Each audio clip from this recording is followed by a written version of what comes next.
Here we go again. We may be in the midst of a coup renaissance of sorts, perhaps the result of a long-developing geopolitical strategy out of the Kremlin. In January of this year, it was a failed attempt in Burkina Faso, not to be confused with the failed attempt there in September 2023, or the more successful iterations there in September 2022 or January 2022. Then you have Guinea-Bissau with its failed attempt in November 2023, and another failure in Sierra Leone the same month, a success in Gabon in August. Oh, hey, look at that, another failure in Sierra Leone in July, and a high-profile success in Niger a few days before. And I can't even write this video in peace without a failed attempt in the DRC in May 2024. And just so you do not think that this is a story exclusively about Africa, there were 30 arrests to preempt a coup in Kyrgyzstan in May, and you can go back to the end of 2022, when the president of Peru tried a self-coup by outlawing the Peruvian Congress, only to find Congress outlaw him. Rewind to a decade ago, and it was only possible to find a few such attempts per year. Now, it is hard to say definitively that coups are indeed on the upswing. Trends like these are noisy to detect, and you do not really know that things are on the rise until you are in the middle of an epidemic. However, it does feel like there is cause for concern. And if we understand the grand historical trajectory of coups, there is even more reason to be worried. With Russia resurgent, or at least trying to be resurgent, we may soon be marching into a new golden age of the coup. Now, I am not talking about coups generally here, but rather a specific kind. The Wagner Thunder Run proved to be quite the distraction last year, and even though the Wagner Group will play a big part in our story later, this is not where our attention is going. Indeed, rather than examining coups that could happen to any government, today's focus will be on the smaller countries, those that are the metaphorical chess pieces on the international board. In particular, we will begin with a short discussion of aid dependency among such countries, what the aid game plan looked like back during the Cold War, how the feasibility of that plan eventually fell apart, what the post-Cold War game plan looked like afterward, how that changed the overall macro trends in coups, the new game plan that Russia appears to be starting, and why that is putting the West in an awkward spot, perhaps slowly moving back to a world that looks more like yesteryear, or what we might call a neo-Cold War. We are going to be bouncing around a lot of countries in today's video, and personally, it's always a challenge to keep up. Moreover, it does not help that there is systematic underreporting of these cases within some media ecosystems. For example, while the failed coup in the DRC received broad coverage, Niger and Burkina Faso did not have the same impact in conservative media outlets. Now, I know this thanks to the returning sponsor of today's video, Ground News, my preferred news aggregation website. Remember, another of Ground News's cool features is a summary of how ideology affects the narrative of each story. With Niger, for instance, the left focused on the country's broader relations within the United States, while the right emphasized Niger's concerns about sovereignty. These summaries do not tell you what to think, but rather give you a broader perspective from which you can draw your own conclusions. That's why I am proud to partner with them again and hope you go to ground.news/linesonmaps. For the next 30 days, if you sign up using my link, you will receive 40% off their best plan, Vantage. That's what I have for unlimited access to all features. Or you can try their Pro plan for as little as 83 cents a month. Your subscription both helps this channel and supports an independent media platform. Look, I think Ground News is doing important work, so I hope you will check them out. Our main topic begins with aid dependency that underlies much of these coup dynamics.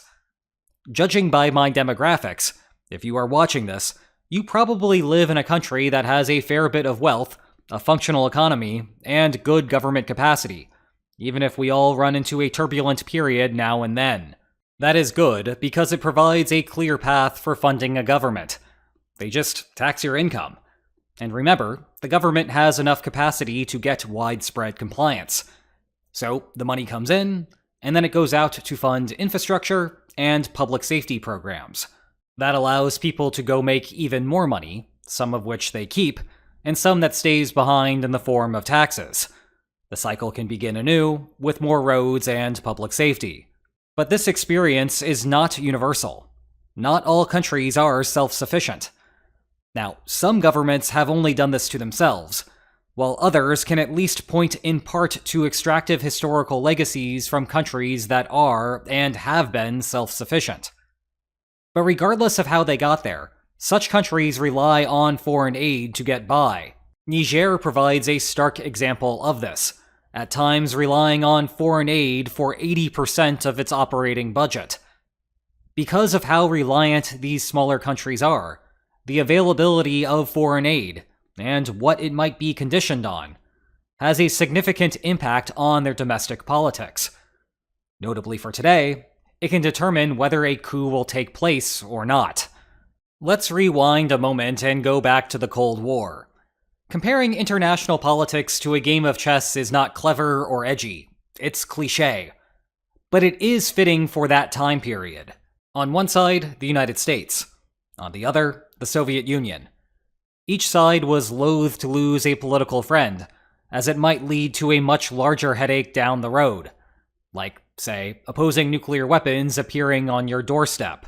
That is why both sides spent ridiculous sums of money and blood to fight wars in places like Vietnam and Afghanistan.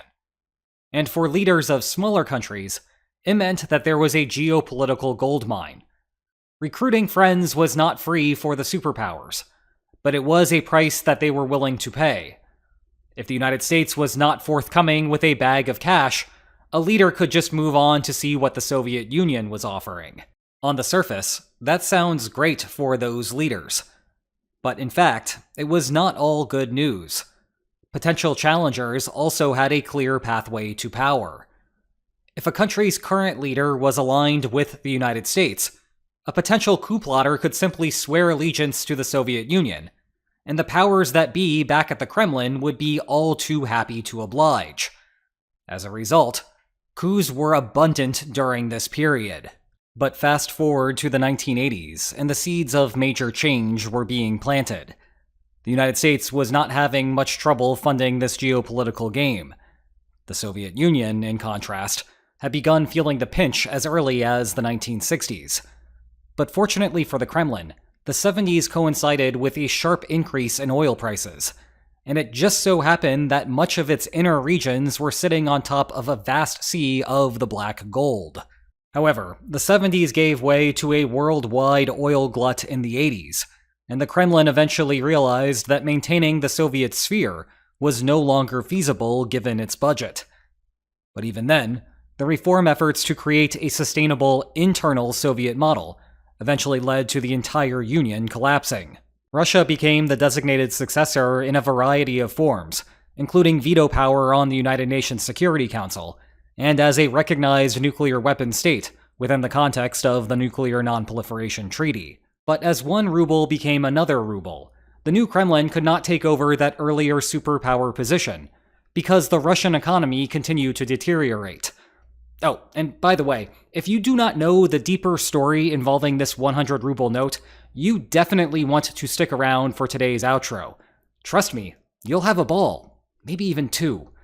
The closest anyone has come to matching this role since then is China, through its Belt and Road Initiative.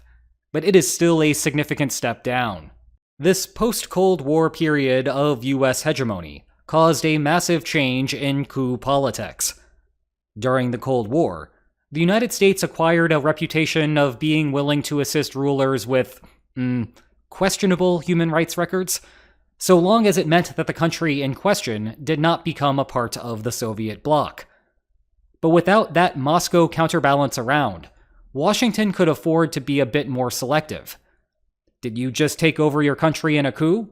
Well, the United States is still likely to be happy to provide aid, but you had better start planning your country's next election now. Laws even came into effect that forbid giving aid to countries where coups had deposed democratic leaders. The era of blank checks was over. By and large, coups now needed to be done to advance democracy, not inhibit it. Say a military stepping in to overthrow an autocrat, rather than a military initiating a coup against any existing regime for the purposes of establishing a junta. The consequences are starkly present in the data. During the Cold War period, After a coup, elections in the following 5 years were far less common than the absence of elections. After the Cold War, the relationship flipped. It became rare for elections not to happen. You can see this mechanism more clearly by looking at aid dependence. During the Cold War, there is no noticeable difference between those dependent and those self-sufficient on whether there would be elections after a coup. Again, this is likely because either superpower was available. However, more dependence after the Cold War means higher chances of elections, now because the United States is the only game in town. Partial regression table for statistics nerds. More subtly, the change in aid flows has also altered the prevalence of coups. Look back at the difference in coups over the time periods. During the Cold War, by this measure, there were 4.74 coups per year. In the period afterward, it had dropped to a nicer 2.69 per year. And keep in mind that many more countries existed during this period than this period, so there were more opportunities for coups here than here. Now, if you think about the incentives of a coup plotter, this will start to make sense. Back during the Cold War, our mystery usurper could see two benefits. First, as a new leader, he could set the country's policies as he saw fit. Second, he could begin enjoying the personal benefits of being in charge. And remember, he had free-flowing aid to his country. Thus, there was a lot to siphon off. Combine those together, and he had a great incentive to make a play if the opportunity ever arose. But all of this changed as the Cold War came to a close. Now our mystery man faced a dilemma. If he wanted to set the policies as he saw fit, by imposing an autocracy with him at the helm, he could say goodbye to all of that sweet, sweet foreign aid. Sure, there would still be plenty of opportunities to extract wealth out of his country, but it would not be as much as those glory years, and the whole process would be a much bigger headache. Alternatively, he could accept the foreign aid and be at the mercy of a democratic election, or at least a democratic election, which would still not be much fun for him. Or maybe he was Olaf Scholz all along, so none of this applies to him. Who knows? In any case, some coups continued. But because of the pressure to run elections, there was a change in who was willing to execute a coup. If the coup plotter had a policy preference close to the median voter, and the current leader's policies were either far to the left or far to the right, a coup would sound like a good idea. By taking over, he could move the policy favorably, have no trouble obtaining aid, and stand a good chance of securing some of those benefits. However, if the existing leader was also close to the median voter, then implementing a coup would not change the policy much, and it would be hard to obtain aid. It would have to be a weird case where this guy is not running elections, despite having policies that are broadly popular. Meanwhile, an extremist trying to challenge a moderate existing leader would allow the plotter to change the policy, but it would come with burning down the country as aid vanishes. When the two are on opposite extremes, in either way, you might still get a coup. But to avoid burning down the country, he would ultimately have to concede control to someone more mainstream than him. In turn, we have fewer post-Cold War coups, but elections much more often following coups when they do happen. But today, we must begin wondering whether we are in the dawn of a new era of coups. Now, Russia is a long way away from returning to its heyday of commanding a Soviet sphere. That requires money that Moscow is currently hemorrhaging in Ukraine. Though ironically, some of the motivation there is due to the legacy of the Soviet Empire. Regardless, to make matters worse, simultaneously less money is coming in more generally due to the Western sanctions regime, and Ukraine's campaign to target the infrastructure of Russian revenue sources. But the Kremlin has pivoted to seeking more geopolitical allies in faraway lands, with a nod back to the money once again. This began as a Wagner project. At the time, the group was not officially sponsored by the Russian government, though Western intelligence essentially knew otherwise. Regardless, a political entity could hire Wagner mercenaries to provide security to the regime. In exchange, Wagner would secure a portion of the rights to some natural resource within that country. It was a way for an autocrat to stabilize control over a region, without the Western aid. The business model was very different from before, of course. Control came from foreign arms, and their presence shrunk what the regime could extract from the country itself. But when the alternative was Western aid, a democratic election, and thus eventually no autocratic control over the country, suddenly those Wagner mercenaries did not seem so bad. And indeed, Wagner appeared to proliferate everywhere, with rumors of activities in Libya, Madagascar, Sudan, along with Ukrainian special forces to chase them down, Mozambique, the Central African Republic, Mali, and Venezuela. Russia ran this program as a cheap, or even profitable way to gain geopolitical influence. As we all know, though, Wagner began cooking a little bit too much, and bit off more than it could chew with the Thunder Run on Moscow. One plane crash later, and Wagner effectively ceased to exist as an entity. But the Kremlin valued the role that Wagner provided in Africa, and subsequently took over operations, this time without the pretense of a private mercenary group. And now Niger has become the most well-known case of the new iteration of Russia's strategy, with President Mohamed Bazoum being overthrown, and Niger's flawed democracy descending into a military junta, and reaching out to Russia for military support. Not only did Moscow agree, but now Russian and American soldiers are cohabitating in this base here. That ought to be a fun one to watch play out.